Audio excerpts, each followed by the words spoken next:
Hi, my name is Andrew Warburton. I'm the property advisor. I want to thank you for watching this video, which answers the question, how do I get my offer accepted over other competitive offers? Can I tell you before I start, I love doing these videos. The reason why is I've sold real estate for 30 years. I've seen the things that work and the things that don't. And I hope that you watch these videos so you don't have to make the same mistakes. You don't have to learn the hard way. You can just follow through these videos and learn so much that it's going to help you build wealth and help you to buy and sell homes with much more ease. If you would, I'd really like it if you'd subscribe, because I can stay in touch with you, and make sure you don't miss any of the videos coming out, and you're going to get 30 years experience all condensed down into a few minutes every day. So let's answer this question. How do I get my offer accepted over somebody else's? You may have heard this before, and I call it the magic bullet. It's a buyer letter from you to the seller. But hold on, that buyer letter has got 5 really important ingredients. Just doing a letter can be kind of ho-hum, but if you've got those 5 ingredients, you're going to have a 70% higher chance of getting your offer accepted. At the end of this video, I'm going to give you an extra nugget that I guarantee you've never heard before, and I want to make absolutely sure that you do, because it will double the effectiveness of your letter. So what are those 5 magic ingredients? The first one, I want you to make this letter personal. So right out of the beginning, you say what your name is as the buyer, if you're buying it with a partner or your spouse, what the partner's name is, what your children's names are. And it's even better if you can embed a photograph into the document so they can see immediately who you are. A picture is worth 1,000 words, and that's why YouTube is so successful. So make sure you make that letter personal. Second thing, I want you to make it really clear why this home. Not just, I want a home, it's our American dream, any home will matter. Nobody wants to feel that selling you a home. And let me say this, a lot of people go, oh Andrew, it's just about the highest dollar.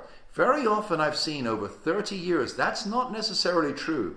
If the offers are close, a lot of sellers want to sell their home to somebody they like. They want to sell their home to somebody who they feel appreciates what they've done to that home. Make the seller have that feel-good factor in your letter. Why this home? So you might want to write things like, we immediately noticed how well you had cared for your home as soon as we walked in through the front door. Here's something else you might like to say. We loved your choices of upgrades in the home. It was exactly our taste. Or we see exactly why you chose this home when you first bought it, and now we'd like to make it ours. What you've done, you've taken that from being a house and you've made it a home. And you've told them how much you appreciate them. Everybody loves that. Already your chances of acceptance are going way up the scale. Third, I want you to let the sellers know that there's a new chapter beginning for their home. It's not just that you appreciate the way it is now and what they have done, because they know that already. But now you want to say, we want to continue your legacy in this home. We have our own way of life that we're going to bring into your home that's the next chapter in your home. A lot of people are very attached to their homes. They see their home as a he or a she. They see it very personally. So let them know, we see our kids running in the backyard. We see our first child being born in this home.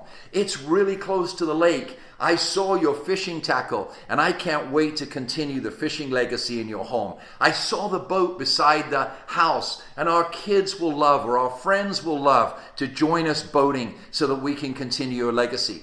The sellers want to feel that the history of their home is going to continue, that they can drive by 5 years from now and say, yeah, that home used to be ours. Look how much those people are taking it. That's 1, 2, 3. Now, number 4.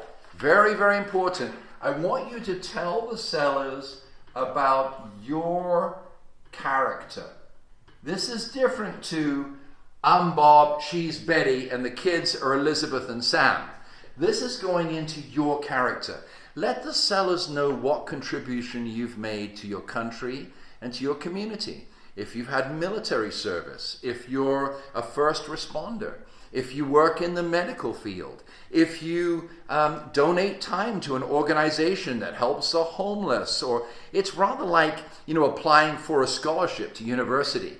The university wants to know there's more to you than just somebody who's going to study books. So you're going to be somebody more than somebody just living in their home. You're going to benefit the community, and you've already been a benefit to the community in the way you live your life. Many, many times I've seen a law enforcement officer wanting to sell their home to another one, a Marine wanting to sell their home to another Marine, Air Force, doctor, nurse. I could go on and on and on. It's creating that connection beyond the dollars and cents on the piece of paper. The fifth, and almost the final, because the extra's coming up right here, don't miss it. I'm saying to you, don't miss that last piece. The fifth is, I want you to say in the letter simple words that you don't hear much today, which is thank you. Thank you for considering our offer. We know that you have a lot of competition, but we really believe that we can continue the wonderful history that your home has with our family or with the people living in this home. So say thank you, and say also this: we wish you all the best as you leave this home and make room for us to start our dream. Powerful, powerful words. Now, very last, what's the extra? When your realtor writes up your offer, there's going to be a purchase agreement and other disclosures and agency disclosures. There's going to be a pre-qualification letter. There's going to be a proof of funds. And usually now, a good realtor will combine all of that into one PDF. So an email will go into the seller, and it won't have 5 or 6 attachments, because who knows if they're going to open them. No, it's all in one document. And you're going to send it through another realtor who's the listing agent. They might not be as hardworking as your realtor. They might not even bother to open an attachment. So don't send your letter as an attachment. When your realtor puts together the DocuSign and you see the DocuSign that you have to sign your offer, you're going to sign the purchase agreement, you're going to sign the agency, you're going to see the proof of funds, but before all that begins, attached right at the top is your letter. So the first thing they see in the DocuSign is your letter. A lot of realtors put in a piece of information about how great they are. I've seen lenders with 5 pages saying how magnificent they are. It's really not that relevant. What's relevant is you, because it's going to be your home.